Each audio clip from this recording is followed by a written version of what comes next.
6 horror films that genuinely traumatized me. Getting into the spirit of Halloween a little bit, I didn't want to just talk about some scary movies.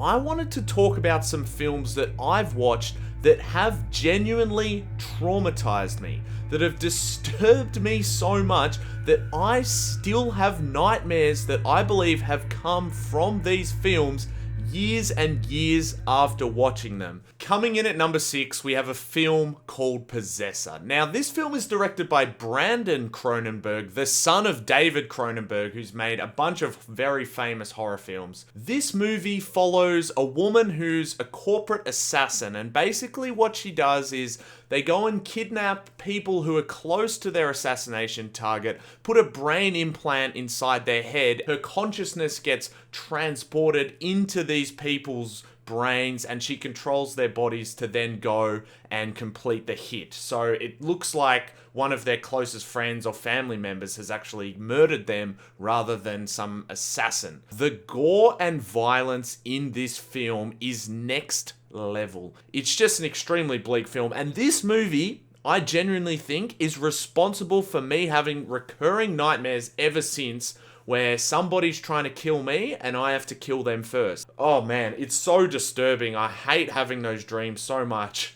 And I think it's all thanks to this movie. Coming in at number 5, we have a 1929 film called Un Chien Andalou, directed by Louis Buñuel and also written by Salvador Dali, a very famous artist. Now, this is a very avant-garde, dreamlike film. It's only quite short. I think it's maybe 10 minutes long, but it's got some extremely disturbing imagery and an even more disturbing story behind the scenes of this film. I remember watching this for the first time as a 9-year-old because I'd gone to the Salvador Dali exhibition that was on in my city. And there's this horrific scene where they do it really well with practical effects, where there's a barber with a razor and he appears to cut a woman's eye with the razor. And how they did it was, I believe that they used a bull's eye. It's brutal, and the whole vibe of it being from 1929 and, you know, so distant in the past is pretty creepy in itself. But then you add on the fact that the two main stars from this film, Simone Marioul and Pierre Bachev, apologies if I'm mispronouncing those, both of those people ended up in later years subsequently taking their own lives. Simone in an especially disturbing way where she doused herself in gasoline and set herself on fire. It just seems to be a bit of an eerie coincidence that both the stars of this film ended up dying in very similar disturbing circumstances, almost as if this film has some kind of curse attached to it. Before I get into the rest of these movies, I want to rapid fire through some honorable mentions. We've got Midsommar because of that cliff scene. Watching that in cinemas, oh man, not knowing that that was coming, the gore and just how it puts in your head the idea of what it's like to jump off a cliff and land and still be alive. It just sends complete shudders through my spine.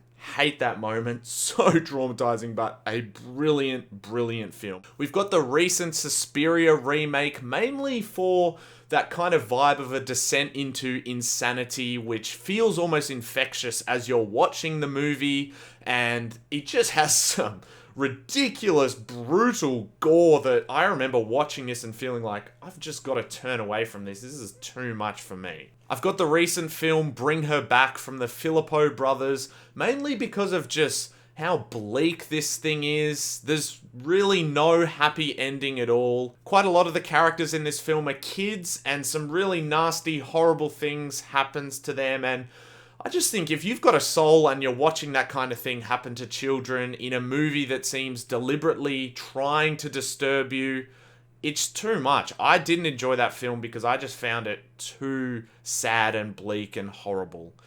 I've also got The Northman here, mainly for just one scene in the film. I know it's not a horror film, but there's a part at the start of the movie where all the Vikings are going and they're attacking another village. They're tearing away the women from their families and they're sending all the people into this big barn and setting it on fire. The way that Robert Eggers immerses you in that time period it just feels too real to me when you realize that yes, this is based on real history and this did happen to innocent people back in the day. The Lobster, this film overall, I haven't watched it in a long time, but there's a moment where somebody tries to take their own life and they hit the ground and they end up in just this horrible half alive state where they've obviously got some terrible brain injury. Thinking about that as being a possibility in existence in our lives, it's disturbing, and that scene stayed with me even though I haven't seen that movie in like 10 years.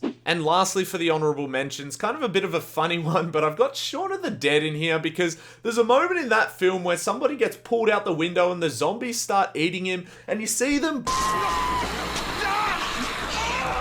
Oh man, for some reason it just really made me think about that feeling. And that was disturbing for me, and I haven't forgotten that moment either. I feel like a pain in my stomach when I think about that moment. Coming in at number 4, we have Cargo. This is an Australian film from 2017 starring Martin Freeman. Barely anyone seems to know about it. Basically, it's about this zombie plague that's infected Australia and a man with his wife and his daughter trying to escape and get to safety throughout the Australian outback. And the zombie transformations are pretty brutal, but the reason why this was so disturbing and traumatizing for me is that they actually showed this to us at a university lecture. And during one of the scenes where a character is transitioning into a zombie after they've been bitten, somebody in our amphitheater unfortunately ended up having a seizure. I think they had epilepsy.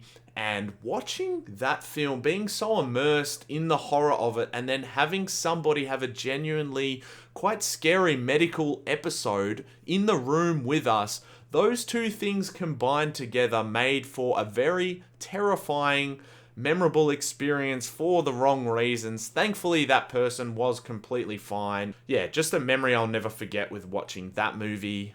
At number 3, we have Wreck. Now, this was a film that made me realize, wait a second, found footage movies can actually be good. It follows a news reporting crew as they end up getting trapped in an apartment building. Something seems to be going on, and it turns out that it's like a zombie plague outbreak. It's just really masterful with how it handles tension and claustrophobia and being trapped and these horrible things happening. It just has a sense of realism to it because it's through the lens of a news camera. It just makes the whole movie feel more real and feel like it could genuinely happen in our world. And that ending as well, they're trapped in the dark with this terrifying creature. I'll never forget it. At number 2, we have Infinity Pool. Now, this is another Brandon Cronenberg film. This film's disturbing for a bit of a different reason. It's got some extremely explicit sexual imagery, which wouldn't be disturbing on its own, but they combine it with this sense of violence and these really nasty characters that are going around committing these horrible crimes. They're all sort of tripping out on drugs, and some of the just imagery that's in there where it combines this sexual imagery with this violent imagery and brings the two together, it really just stuck in my head in a nasty kind of way. And coming in at number 1, we actually have a Black Mirror episode called Crocodile. Now, don't get too angry at me, guys, because I'd argue that all Black Mirror episodes are pretty much short films. So it's about a 60-minute horror movie is how I see it. It's about a woman that ends up going on a murderous rampage, and there's this technology in this film where they can extract video from people's vision or people that have been killed. Again, this movie's quite similar to Possessor and actually has the same lead actress. She does a great job in both films. She's just so kind of scary to watch.